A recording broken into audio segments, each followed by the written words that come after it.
Hey, what's up, Push Kids? We're back for lecture number 3, PowerPoint 3.04 in period 3.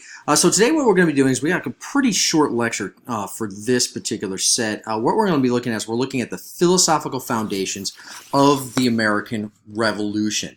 And a lot of it's going to be based on the guy you see on the right-hand side there, okay? And that's a guy named Thomas Paine. And he's going to really be a pain in the neck for the British. Sorry. All right. Anyways, look. So we're covering learning objective 3D. All right. It says explain how and why colonial attitudes about government and the individual changed in the years leading up to the American Revolution. So we want to look at these ideas and attitudes. Like, how do they start to change? Well, the first thing that we've got to look at is kind of a repeat from our last unit when we were talking about not only the Enlightenment but also the Great Awakening. All right, so we see Enlightenment ideas and philosophy inspired many American political thinkers to emphasize individual talent over hereditary privilege, while religion strengthened Americans' views of themselves as a people blessed with liberty. So what this is talking about is essentially how does the Enlightenment impact our conceptualization of our relationship with England, as well as religion, and specifically here it's also talking about the Great Awakening, and from the Great Awakening. So I've really just got really like just two kind of things to look at here, because a lot of this is repeat information that we already have before, but we really want to make sure that we highlight it, right? So the Enlightenment leads to a spread of ideas, which leads to the American Revolution. We try in the Enlightenment, people try and apply the scientific approach. Philosophies advocate the use of reason, and then the spread of ideas brings these ideas really not only from Europe but into colonial America, and these ideas especially are going to influence the colonists. Now, there are a few Enlightenment philosophers that we do want to make sure that we still kind of pay attention to.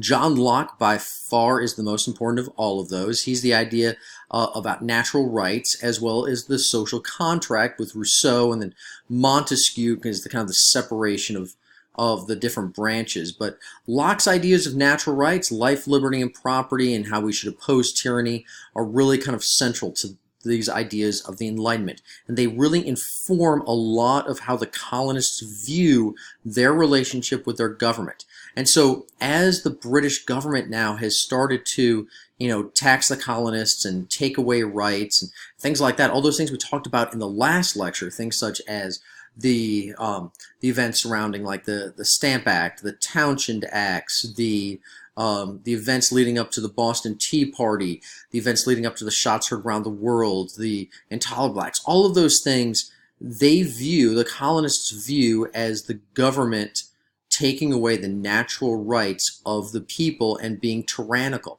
And so using their Enlightenment philosophies, they can see that they need to go ahead and form a new government. Now, on top of that, those religion ideas that the key idea over here kind of alludes to, those are the ideas of the Great Awakening, this idea of kind of this challenge of traditional authority, this unifying idea, and religion in general at this time. We really kind of see ourselves as a people apart. We are something special than really anybody else in the world, and so Americans really start to see themselves as a special and different people than anybody else. And that really brings us to our second and our last key idea from today. And it says the colonists' belief in the superiority of republican forms of government based on the natural rights of the people found expression in Thomas Paine's Common Sense and the Declaration of Independence. The ideas in these documents resonated throughout American history, shaping our understanding of the ideals on which the nation was based. And so we really got to understand this guy right here, okay? This is Thomas Paine and his work Common Sense. It is one of the more influential documents that we're going to tackle and learn about this year. It's written by the guy that you see in the portrait on the right-hand side. And he's going to publish this in the spring of 1776. And so what's kind of interesting here is the timeline of everything. Okay, so we learned about the shots heard around the world at Lexington and Concord, and they happen in April of 1775. We don't declare independence until July of 1776, 14 months later.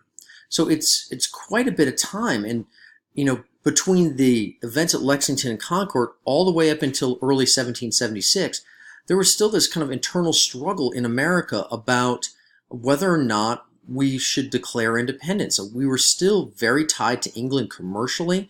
As we learned in the last unit, we were very tied to them socially and politically as well. And there's a lot of people that don't want to do anything about this. But what Paine does is in his pamphlet, he talks in very plain language, language that really anybody can understand. I mean, we've read documents from this time period, and they're difficult to read. People wrote and spoke in a different way than we do today. But Paine was different. Paine you can understand today. It's very plain. It's very, very clear. And the common people in the United States could read it and could understand it. And really, it becomes the first work to really openly ask for independence from Great Britain. And it's incredibly widely read. It sells several 100,000 copies in a set of colonies that, doesn't have a gigantic population. The circulation is very, very widespread. And so because it is so ubiquitous, it has the ability to influence a lot of people. And so what we see common sense being able to do is it is one of the catalysts that convinces Americans, common people in America, the common colonists, to really start to turn against England and start to turn towards independence. And this really comes about by July. I mean, in June of 1776, the Second Continental Congress is going to form a 5-man committee to draft a Declaration of Independence. Thomas Jefferson becomes the principal author of that declaration, although there is a committee of 5 that are helping him to draft the entire thing. And it's very much based on the enlightened ideas of John Locke and explains why the colonists were rebelling. Just a few things to point out from that particular document include the line from the Declaration of Independence where he talks about natural rights, when he says that all men are endowed with certain unalienable rights. Among these are life, liberty, and the pursuit of happiness.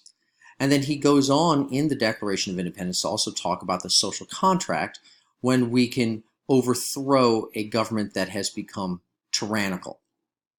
That document, which was created by the 5-man committee, otherwise known as the Committee of 5, which included Thomas Jefferson, Benjamin Franklin, John Adams, Robert Livingston, and Roger Sherman, will be approved by the Second Continental Congress on July the 3rd and ratified on July 4th of 1776, all based on the ideas of the Enlightenment and assisted by the writings of Thomas Paine and common sense.